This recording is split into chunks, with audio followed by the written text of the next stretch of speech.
With winter on the way, we want our cockles warmed. And there's one surefire way to do that. Here comes the heat. Whew, yeah. As well as chilies coming out of my ears, I've got pumpkins galore. And I thought it would be nice to get the two of them together at a River Cottage pumpkin and chili night. So I'll be in the kitchen cooking all sorts of fleshy and fiery delights to enjoy on the night. Oh, jeez! But we're not just blown away by the food. The weather is ridiculous. The worst storm for 10 years is on its way. This is lovely. And we'll be introducing wild meat to the High Street Curry House. I think that's the best curry I've ever had anywhere. Going to sea to fish for squid. Good feeling, isn't it? Absolutely awesome.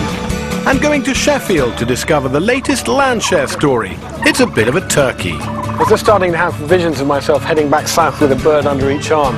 Well, it won't be a turkey.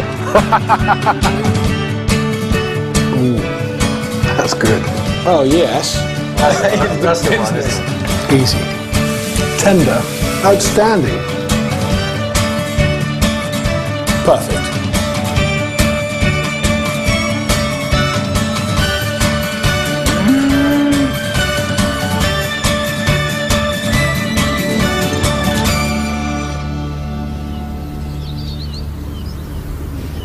As the weather outside gets colder, the food at River Cottage is about to get hotter. Our chili and pumpkin party's planned for the weekend, so it's time to harvest my chili crop. And we've got loads of varieties, all with different colours, characters and strengths. From the super hot, This little devil is the habanero, and it's not shaped like a teardrop for nothing. to the charmingly named mild and crunchy Tequila Sunrise. I'm planning to put my chilies to use in stews, chutneys, pickles and even breads. I also want some piquant preserves for the night of the big heat, so I'm off to visit my friend Pam Corbin. As the days get shorter, she turns from Pam the Jam to Pam the Pickle. Look what I've got. The ultimate pickle pot. As instructed, the biggest jar I could lay my hands on. Beautiful. It's good, isn't it? Have you got something that can fill that? I think so. I've got a pumpkin down the garden. Ah, so a big pumpkin pickle. And what about these little jars? I'm guessing something really scary and hot is Yes, going I'm to go in going there. to put a harissa paste in there. Ooh, really hot. The most important thing is actually the choice of your chilli. We're going to go for a Scotch bonnet. These little devils. Yeah, aren't they beauties? We're starting with 4 tomatoes for the harissa, a North African paste traditionally used to add fire to grilled meats and couscous dishes, and the perfect store-cupboard staple for any chili fan. After a minute in just boiled water, peel and de-seed your 4 tomatoes. Do you want me to give you a hand? No, I can skin tomatoes all by myself. I'm a big boy. And pop them in a blender. Handle the Scotch bonnets with care. It's a good idea to put a barrier of oil on your fingertips, as they're one of the world's hottest chilies. Remove the stalks and add them to the blender with 4 cloves of garlic. And about 100 grams of shallots. 100 grams? Yeah. What, and that's shallot? Yeah. We're going to now get a bit serious here. We All want right, to I'll get... try and... Sorry, I don't know why I always start mucking around when I come round to yours, Pam. I always want to be naughty. Take a generous teaspoon each of caraway, cumin and coriander and toast in a dry pan for a couple of minutes. And then you get that explosive flavour when you finally come to break them open. Gosh. It's extraordinary, isn't it? Just breaking a few seeds with a couple of bashes. Whoosh! Throw the bashed spices into the blender with a little salt. Thank you. Just blitz until it's a really fine paste. Good colour. Wow. Yeah, just going to scrape that down a little. My God! That was a suicidal sniff. Fry the harissa, stirring regularly to drive off the moisture until you have a thick, well-blended paste. Wow. Allow it to cool before putting it in the jars. This is not one of those kitchen jobs where you think, oh, I can't wait to lick the spoon. Fumes coming off it are really quite intense. Top these up with a little bit of oil. Stop it from Yes. oxidising. It's like a munitions factory, isn't it? Packing the explosives. Do you know what? I'm quite scared of that. Are you really frightened of that? I just have a sense of how unbelievably hot. I'm just getting the chili fumes off it. A little bit of cooling cream cheese should definitely help a bit, shouldn't it? You're going to be really brave, are you?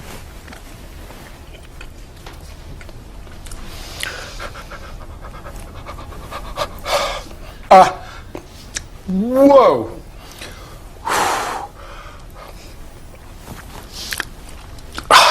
Do you know what? Borderline pain, but still some pleasure. Those lovely spicy flavours are coming through, but it is hot.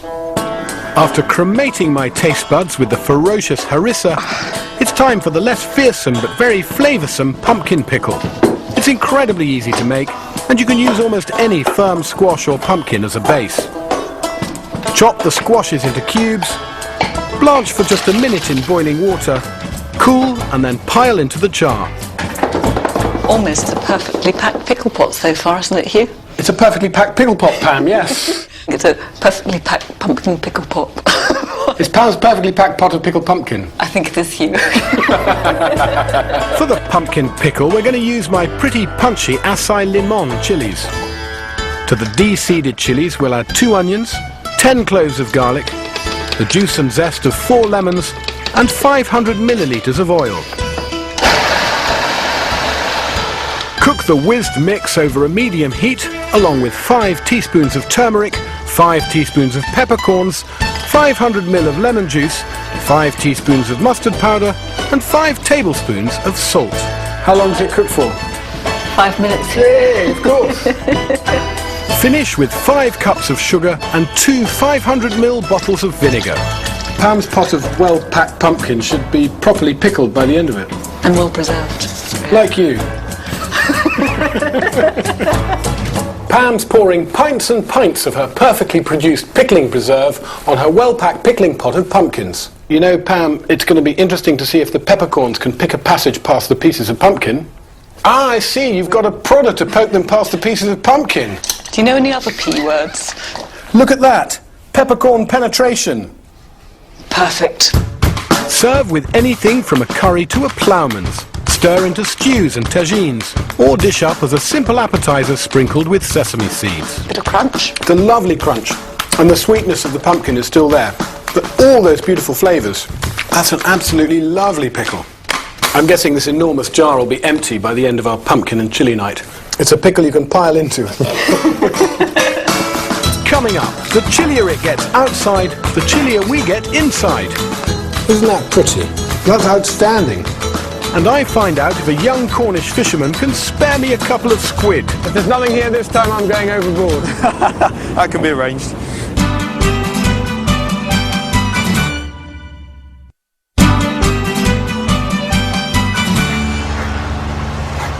It's half an hour before dawn in the Cornish fishing village of Sennin, just a stone's throw from Land's End, and it's already getting quite busy down here. At first light I'll be heading out with a small group of boats who at this time of year are in pursuit of a seasonal quarry. We're going to be fishing for it sustainably. I say fishing, it's not strictly a fish we're after, but it is one of the most beautiful creatures around our coast, and I would say definitely one of the most delicious. The Cornish inshore squid fishing season runs from early autumn until the new year. The economics of the enterprise are tight, so small boats with small engines are manned by a single fisherman. I'll try not to be surplus to requirements and make myself useful as I hitch a ride with Ben George, whose family has fished here for generations. How do you find the squid? Are you looking for a particular ground, a reef, or...? Yeah, believe it or not, they come back to pretty much exactly the same places every year, pretty much down to the yard. So you tend to come out as a little fleet of 5 or 6 boats? We tend to work together and try and find the fish together. But when it comes to landing the catch, it's every man for himself, Absolutely. Is it? I see one of your mates has got his line out already. Yeah. We're close to the spot, are we? We're pretty much on the spot now, yeah. I've caught the odd squid with a fishing rod, but this traditional hand lining technique is new to me. It's the gear. Don't let anyone else see. Well, that's your secret kit, is it? Could be, yeah. We've got a double row of prongs, so actually like just barbless pins, really. And the squid will attack the jig and just get caught up in these prongs with its tentacles rather than hooked.